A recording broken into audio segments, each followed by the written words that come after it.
If you hadn't already noticed, I love the Wild West. The Western genre is one of, if not my favorite genre in movies.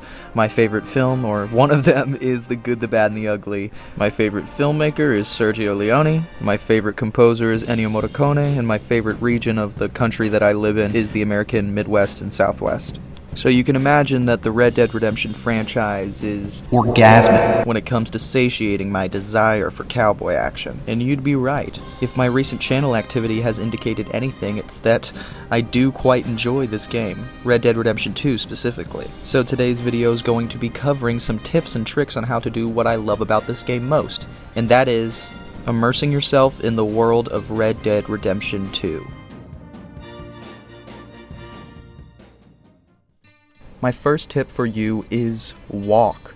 Don't run everywhere. I know in video games it can be really tempting to just hold the run button and zoom around everywhere because it's way quicker, it's more efficient, but that's not how people move in real life. People aren't scurrying around all over the place like rats or ants or something. We walk, we breathe in the fresh air, we take in the scenery. And when it comes to scenery and gaming, you aren't beating Red Dead Redemption 2. It's very hard for me to think of something that tops trekking through the muddy streets of Valentine, leaving your footprints in the mud along with those of passing ranch hands and gunslingers or wagon tracks, or lurking through the slums of Saint Denis. That feels great, hearing the sounds of machinery and trolley cars, echoes from all sorts of languages. When you walk and slowly pan that camera around, it feels so cinematic. All the detail and intricacies of Red Dead Redemption 2 jump to the forefront, and they're there all for you to take in if you just slow down a bit.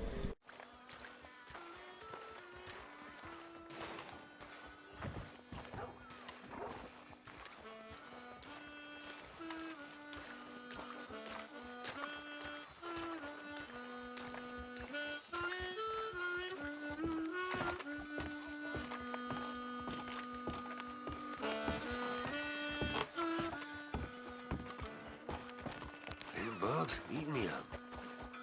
My second tip is another little one. It's going to be to go into settings and turn off your map and your cores from the bottom of the screen. It's pretty self-explanatory why. There's less shit on the screen now. Looks more immersive, more cinematic. And for those of you who are going to miss your map, Rockstar has this beautiful feature, because they just knew people would be switching it off, is that if you do switch off the map, all you have to do is hold down on the D-pad, and now you have different options for what you can bring up, a mini compass or the regular map, and then you can put it away just as easy. It's subtle, but your brain notices it. It gives the screen just that little bit more room to fill it with beautiful gameplay.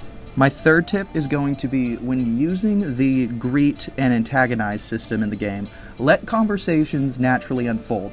Yeah, it can be fun to go around and instigate and be a total asshole, mean cowboy. We'll get to that later. But starting off most interactions pretty cordially and polite, and then waiting for the NPC to respond, waiting to see how their disposition towards you is, what they say to you, and then responding accordingly, makes every interaction just that little bit more believable and alive, and it's a lot more fun in my opinion. And even though it's not actually you physically speaking and moving, you as a player can do little things to make the body language and interaction all the more believable as well.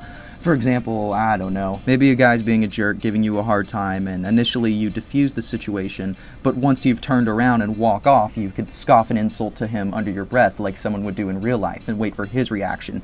Is he gonna walk it off too, or is he gonna come, run over, turn you around, and sock you? Then a fight starts. Doing things like this can take pressing an antagonize and greet button and turn it into so much more alive. This next tip is one of my absolute favorite things to do in the game as a total history nerd, loving all the detail that Rockstar put in to immerse the player in the setting of 1899 through 1907, is when you find yourself in general stores or saloons, businesses of that nature, I want you to go into first person and appreciate the advertisements on the walls, the posters, the displays next to each product. These super tiny textures that most players will walk right past or just use the catalog and not even notice are some of the most impressive things I've seen in a video game ever. Each product is richly designed with so much character and that classic Rockstar charm and satire that they give to all their fake products and games. On top of that, with each texture, with each ad being so period accurate and detailed and fun, it feels like each of these products were pulled from a time capsule. Post offices and train stations are another great location for you to find some really cool decorations. For example, on this wall in the Valentine train station,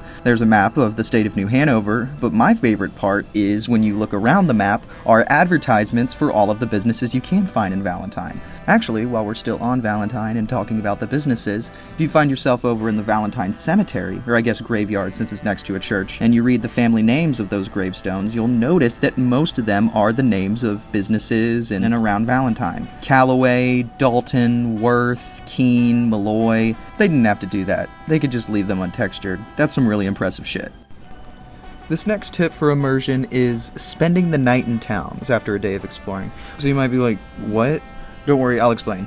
Basically, what I'm saying is, when you stop into a town, explore it. Use the facilities that the town has to offer. Get the full experience. Stop in a saloon, rent a room, get a bath so you can wash off and change your wardrobe and then head out for the town. Do some shopping at a general store, say hi to the sheriff, restock all your ammo at the gunsmith, trade with a butcher, antagonize some lowlife, some gunslingers, and when the sun sets, hit the saloon with the rest of the town for a drink and gamble the night away. All while heading back to your room and retiring for the night, hopping up on your horse the next morning, and venturing off to whichever town you find yourself in next. One of my favorite immersive means of role-playing in the game is to get into a shootout in a saloon on one side of the map, then spend the next few games fleeing east or west, stopping from town to town, like an outlaw on the run.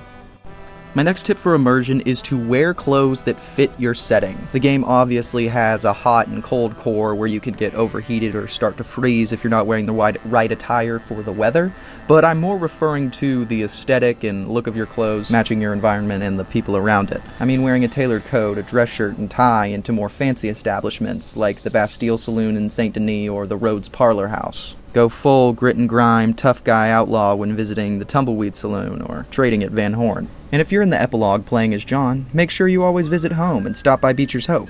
Do your chores, sweet talk Abigail, give Uncle a hard time, set a good example for Jack, or try to. Enjoy family supper together or songs by the campfire. Pet Rufus, the very best boy, and end your night cuddled with your sweet, loving wife.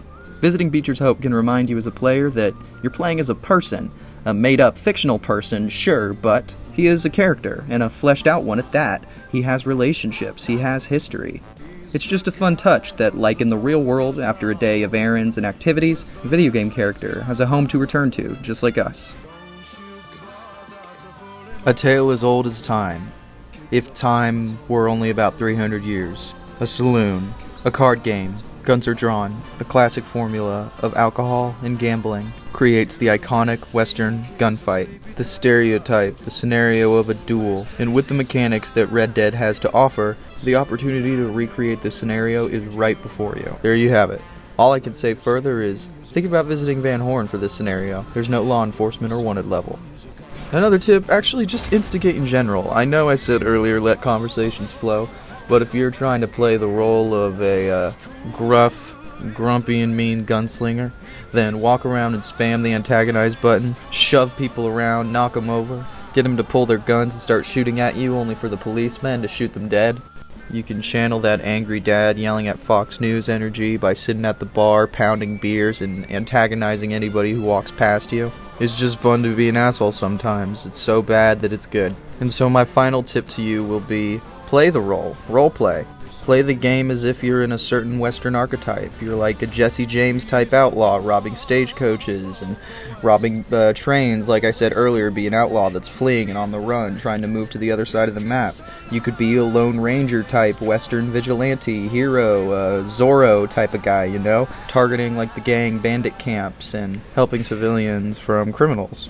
You could just get really drunk at the bar in the middle of the day, walk around the town and yell at people, play like the town drunk and degenerate. You could be a hunter and just hunt animals and sell them at trappers and butchers. You could be a serial killer and, look at all the ranches on the map where, they have interiors and people living there, and just go to the ranches and kill the families there. Lol. Do whatever you want. There's so much to offer here, and it's especially fun when you use the Western genre to its utmost potential. But that's going to be it for today's list video. If you have any other Red Dead content ideas that you want me to make, any other games you want me to talk about, any movies you want me to talk about, I can start talking about Western movies, because if you can tell from exploring my channel already, I am a film channel. I make movies, and I would love to make videos talking about movies. I'll talk about anything from Django to Dollars Trilogy to the assassination of Jesse James by the coward Robert Ford and Unforgiven, The Searchers, Stagecoach, anything. So let me know.